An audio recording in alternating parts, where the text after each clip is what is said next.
Hello, and welcome to Fusion Writing, where building character meets creating structure.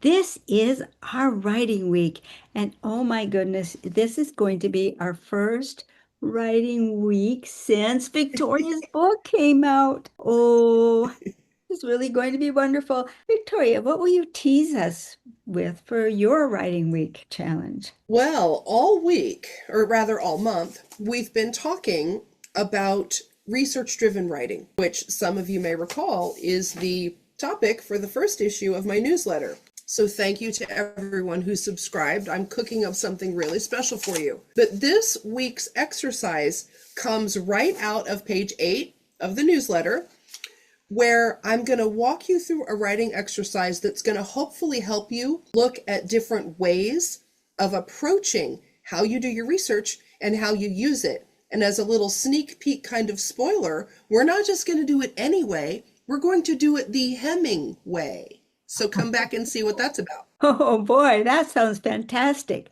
Well, we've been working all month on the character trait of responsibility, which has been the newsletter that if you subscribe to my newsletter, you've had this in your hands all month. And in fact, some of you have already gotten next month's newsletter, so you're already getting a sneak peek of what we're going to be covering in the coming month. Haha, Victoria has hers. So we've, of course, been talking about the character trait of responsibility, but I believe that just about all, I think we all have this book, don't we? Aren't we all in love with it? So I set up my plot box, and I imagine you did too. I've got four of these little plexiglass containers, one for each act, and I've got all my little tab dividers for the various acts. Well, what my writing assignment is going to be a fusion of a plot box and responsibility.